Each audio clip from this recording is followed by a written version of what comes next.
आयोगाचं जेव्हापासून गठन झालं तेव्हापासून पहिल्यांदाच एक मोठी खुशखबर आलेली आहे, मोठी अपडेट आलेली आहे। आता 8वे वेतन आयोग हे पूर्णपणे आतापर्यंतच्या वेतन आयोगामध्ये वेगळं केलं जाणार आहे असं समितीने सांगितलेलं आहे। 8वे वेतन आयोगामध्ये लोकांना प्राधान्य दिलं जाणार आहे आणि यासाठी 8वे वेतन आयोगाची जी समिती नेमलेली आहे या समितीने काल एक प्रश्नावली जाहीर केलेली आहे। जी प्रश्नावली आहे ती तुम्हाला एकाच प्लॅटफॉर्मवर मिळणार आहे। तो गव्हर्नमेंटचा प्लॅटफॉर्म आहे। तो प्लॅटफॉर्म नेमका कोणता ते पुढे जाऊन आपण पाहणारच आहोत, परंतु ही जी प्रश्नावली आहे त्या प्रश्नावलीची उत्तरे सुद्धा काही लिमिटमध्ये वर्ड दिलेले आहेत, या वर्डमध्येच उत्तर द्यायचे आहेत। नेमकी प्रश्नावलीमध्ये प्रश्न काय असणार आहेत, त्या प्रश्नांची उत्तरे कोणी द्यायचे आहेत, काही जणच आहेत यामध्ये सिलेक्टेड, त्यांनीच उत्तरं द्यायची आहेत। त्यामध्ये कर्मचारी, पेन्शनर असे बरेच जण 10 कॅटेगरीचे लोक आहेत की ज्यांनी त्या प्रश्नांची उत्तरे द्यायची आहेत। तुमच्याकडे अँड्रॉइड फोन असेल तर तुम्हाला गव्हर्नमेंटचे एक पोर्टल म्हणजेच प्लॅटफॉर्म तयार करून देण्यात आलेला आहे। या प्लॅटफॉर्मवरती तुम्ही ही उत्तरे देऊ शकता।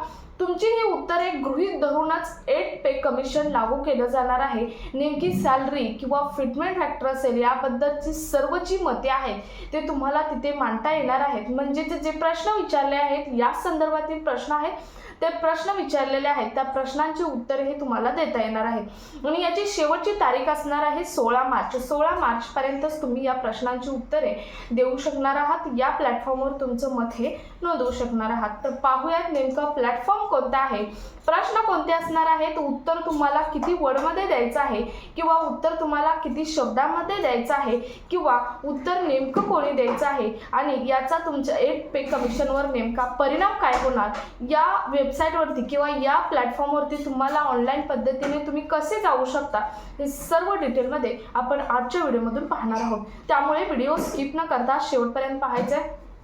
चॅनलवर पहिल्यांदा आला असेल तर अशाच महत्त्वपूर्ण आणि गव्हर्नमेंटच्या नवीन अपडेट्ससाठी चॅनल सबस्क्राईब करा। त्याचबरोबर शेजारील बेल आयकॉन सुद्धा ऑन करून ठेवा, म्हणजे असेच महत्त्वपूर्ण अपडेट तुमच्यापर्यंत रेग्युलर पोहोचत राहतील। तर नमस्कार, मी पूनम आणि तुम्ही पाहत आहात पुन्हा एक नवीन अपडेट। तर नेमके ही 18 पेजेस जी प्रश्नावली आहे ती नेमके यामध्ये काय काय सांगितलेलं आहे ते पाहूयात।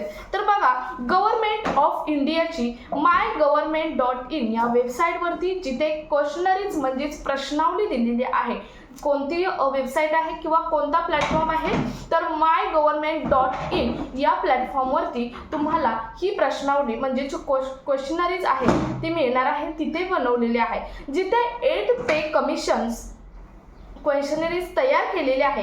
ही क्वेश्चनरीज म्हणजे प्रश्नावली ही सुरू केलेली आहे 5 फेब्रुवारी 2026 ला। 5 फेब्रुवारी 2026 ला ही प्रश्नावली सुरू केलेली आहे आणि याची शेवटची तारीख असणार आहे ती म्हणजे 16 मार्च। 16 मार्चला एंड होणार आहे। तिथून पुढे तुम्हाला त्या प्रश्नांची उत्तरे देताही येणार नाहीत। म्हणजे 16 मार्च पर्यंत तुम्ही आपले ओपिनियन या प्लॅटफॉर्मवरती म्हणजेच या वेबसाईटवरती नोंदवू शकता।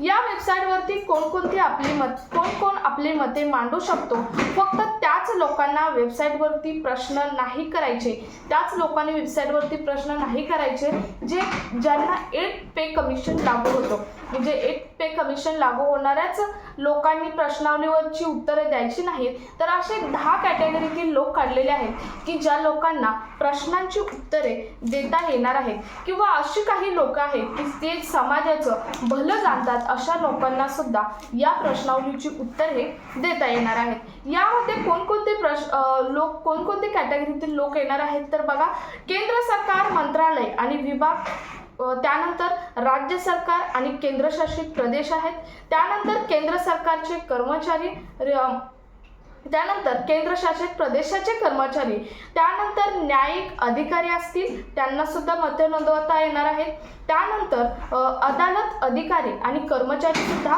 त्यानंतर रेग्युलेटरी बॉडीचे सदस्य जे आहेत त्यांना सुद्धा या प्रश्नांची उत्तरे देता येणार आहेत। तसेच सेवानिवृत्त कर्मचारी संघ किंवा युनियन पेन्शनर्स आहेत, म्हणजेच जे रिटायरमेंट झालेले पेन्शनर्स आहेत किंवा काही संघ आहेत, कामगार संघ वगैरे असे संघ आहेत, त्यांना सुद्धा उत्तरे देता येणार आहेत। शिवाय सर्व पेन्शनर्स आहेत, मग ते केंद्र सरकारचे असो किंवा राज्य सरकारचे असो, कोणत्याही पेन्शनर्सला, सर्व पेन्शनर्सना ही उत्तरे देता येणार आहेत. तसेच शोधकर्ता म्हणजे जे रिसर्चर्स असतात, म्हणजेच आपण त्यांना म्हणू अभ्यासक जे असतात, तज्ज्ञ असतात, त्यांना सुद्धा याची उत्तरे देता येणार आहेत.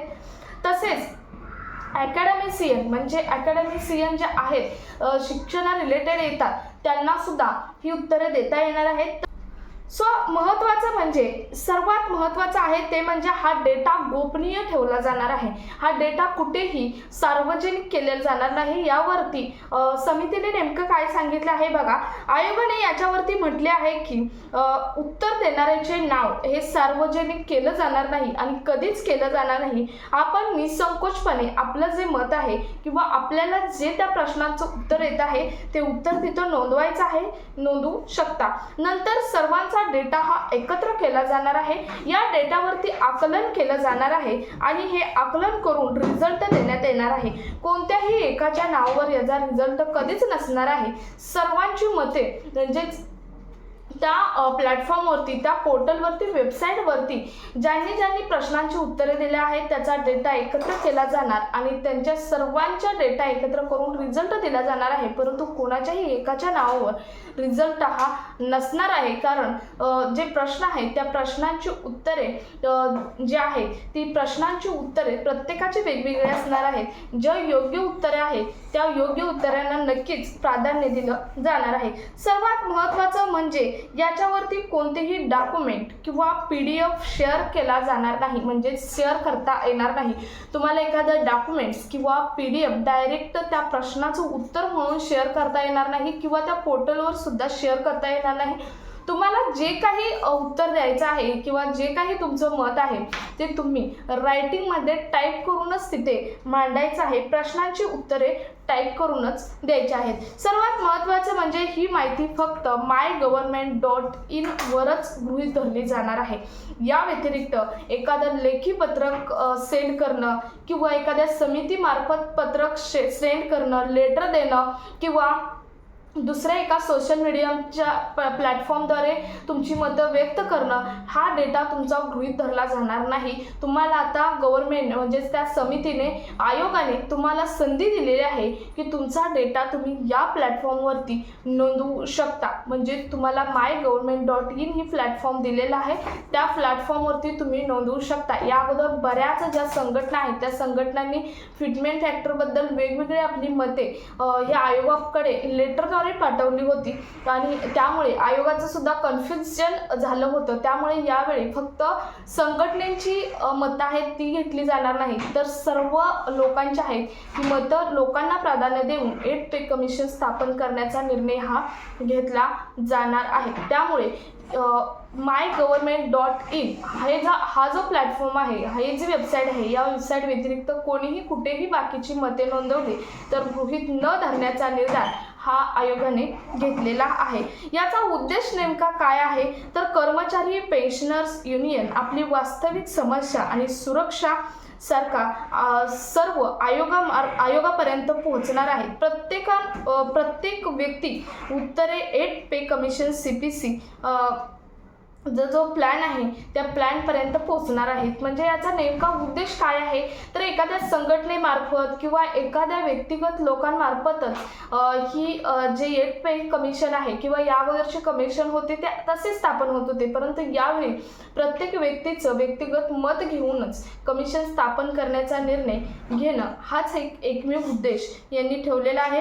हे आन्सर तुम्ही 200 वर्डमध्ये लिहू शकता. आता मी मगाशीच तुम्हाला सांगितलं होतं वर्डचं सुद्धा तुम्हाला म्हणजे शब्दाचं लिमिट ठेवण्यात आलेलं आहे. तुम्ही एकतर एखादा PDF किंवा कोणत्याही प्रकारचा फोटो सेंड करायचा नाही, तर तुम्हाला वर्डमध्ये हे आन्सर टाईप करायचं आहे आणि 200 वर्ड हे तुम्हाला लिमिट दिलेलं आहे. 200 वर्डमध्ये तुम्ही मत हे नोंदवू शकता. MyGovernment.in या वेबसाईटवरती जायचं आहे. कसं तुम्हाला मत नोंदवायचं आहे तर MyGovernment.in या वेबसाईटवरती तुम्हाला जायचं आहे.